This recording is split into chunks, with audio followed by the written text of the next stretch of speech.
So we recently referred to the fact that we might be able to use certain trends within the structures of molecules to predict acid or base strength. And so what are those trends?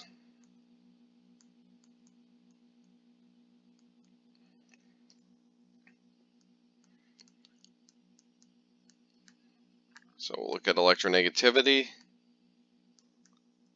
bond strength, bond order,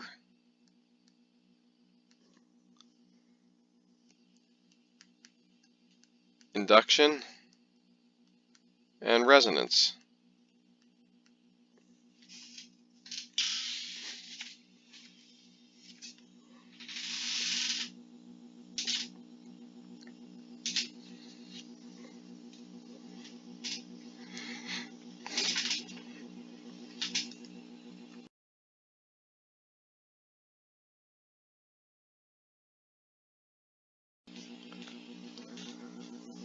So how do each of these apply? So let's start with electronegativity.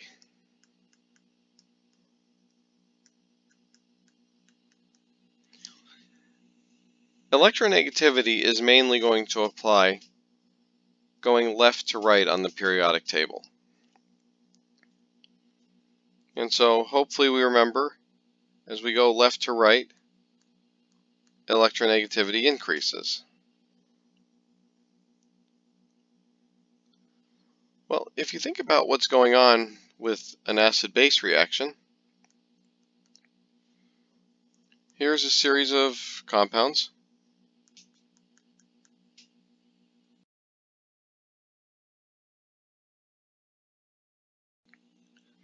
And you can see we've literally gone straight across the top row of the periodic table. Now, if any of these deprotonate, we get CH3 minus, NH2 minus, hydroxide, and fluoride.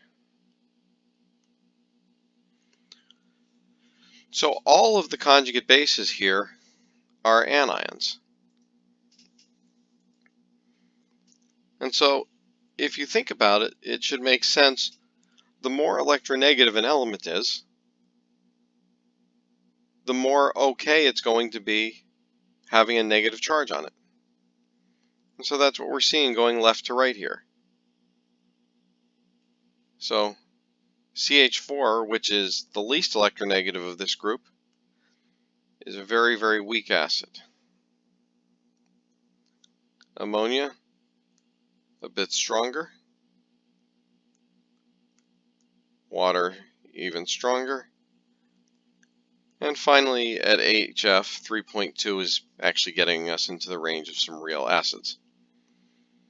So as we go left to right on the periodic table, our electronegativity increases, and the conjugate base is more willing to hold on to electrons, and so we get a stronger acid. What's the trend for bases? Exactly the opposite.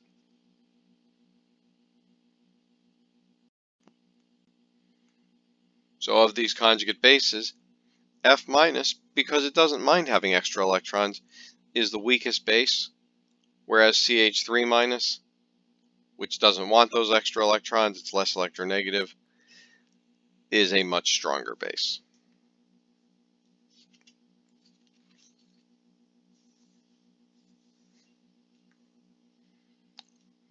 All right, what about bond strength?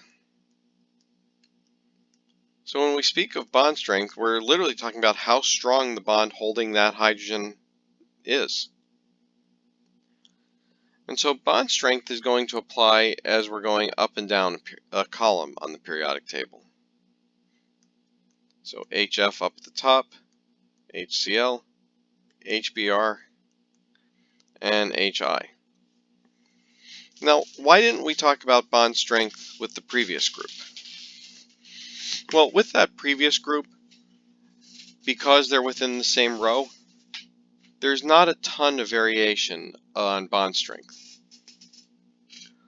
But with these, because we're going up and down on the periodic table, The HF, this is the second row, third, fourth, fifth. And so there's quite a big difference in bond strength because you're moving to higher energy levels, and therefore the bonds are further away from the nucleus. They're not as tightly held.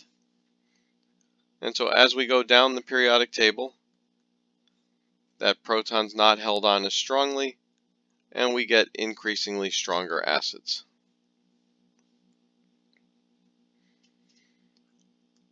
Again, if we look at the conjugate bases, the trend is the opposite.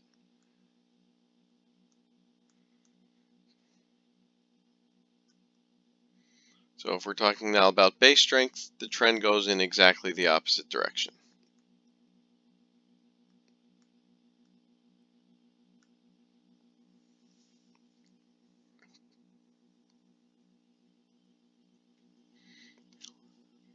Right. The third item I mentioned, I said, was bond order. And by this, we mean single versus double versus triple bond. Now, obviously, this is not to the hydrogen. Hydrogen only ever forms one bond, so hydrogen can't have a double bond or a triple bond. This single versus double versus triple applies to the atoms that are attached to the hydrogen.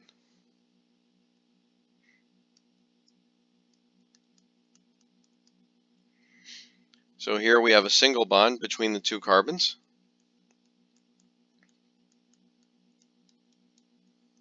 Here we have a double bond. And here we have a triple bond. And it turns out, for reasons that we're not going to get into in this course, that as the bond strengthens from single to double to triple between the two carbons, the acid strength also increases.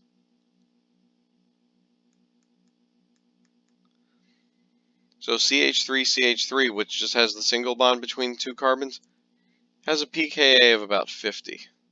So very, very weak. The next compound with the double bond, one of those hydrogens, has a pKa of about 44. So about 1,000,000 times stronger.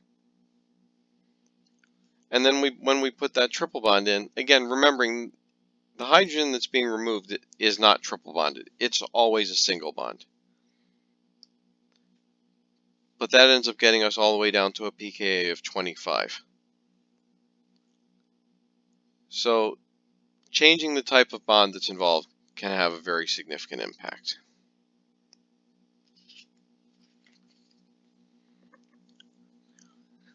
Now, the last two things that we talk about are the ones that we'll see the most in this course.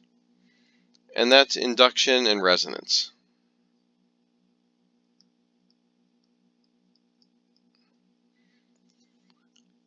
So when we talk about induction,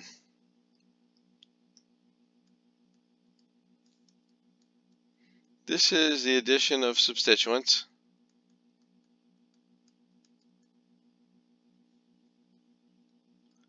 that, based on electronegativity,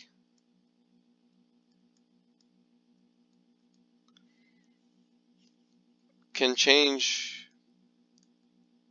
the acidity.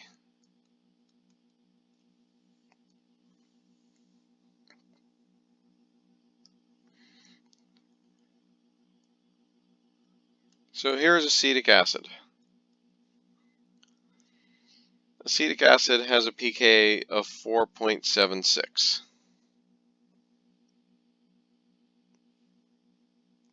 And remember, we can always think of acid strength in two ways. We can think of it from the perspective of how willing is this compound to give up a hydrogen, or how stable is the conjugate base that forms. In the case here of induction, it's that second one that's going to be the easier one to follow. So let's add a chlorine to acetic acid.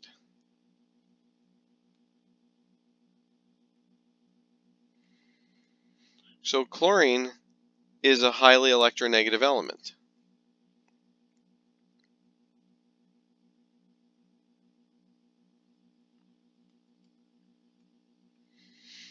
So is an electronegative element, is that going to help the acidity or decrease the acidity? Well, a highly electronegative element pulls electron density away from the molecule.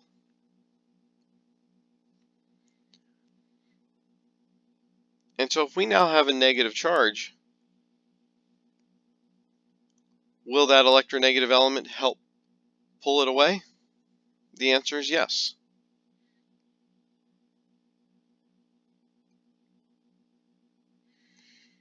So in other words, an electronegative element like chlorine helps to stabilize the conjugate base. So does that then mean that having the chlorine there makes a stronger acid? And the answer is yes, takes the pKa from 4.76 to 2.85. If we change that to an even more electronegative element, such as fluorine, it increases the effect even more.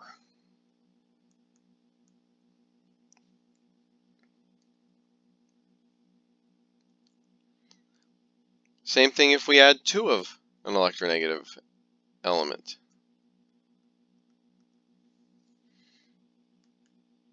That also increases the effect.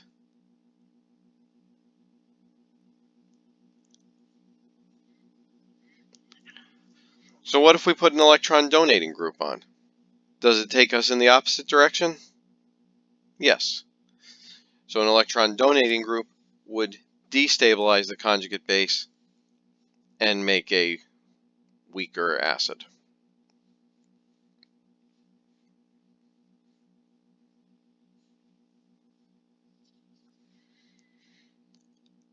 Now, does how close it is also matter? It does.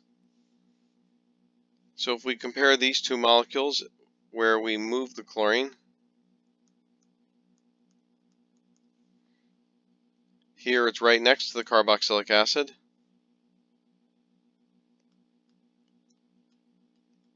And here it's 1 carbon away.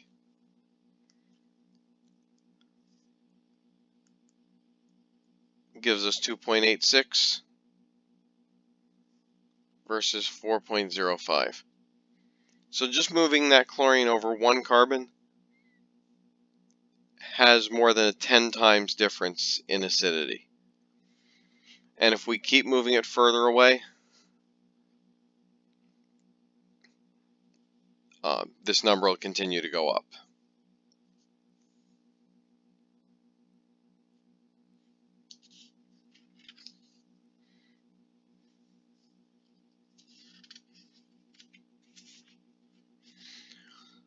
All right, the final effect that we want to talk about is resonance.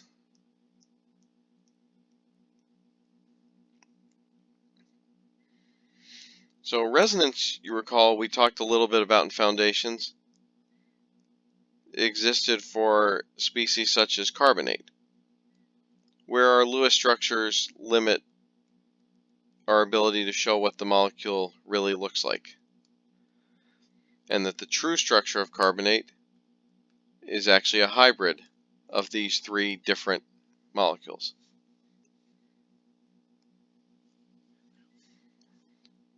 So we're not going to get too deep into resonance, but it's something I just want to bring up here so that we're aware of it for the future. If we compare these 2 molecules, both of them have 3 carbons. One of them has a double bond though. And this isn't like the one example we talked about previously, because the hydrogen's not on the carbon of the double bond. The hydrogen that we're looking at is this one over here. The pKa in these cases goes from 54 all the way down to 42. And the reason for that is after that deprotonation, the compound on the left gives us this anion. But the compound on the right gives us this anion, for which we can also draw a resonance structure like this. And so what's happening here is that anion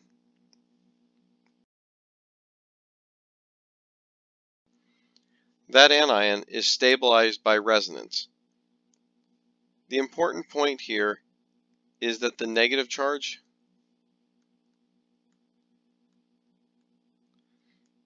is shared.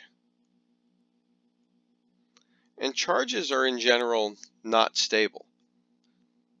So if there's ever a time where we can take a charge and share it between multiple atoms, that's always going to be a stabilizing effect.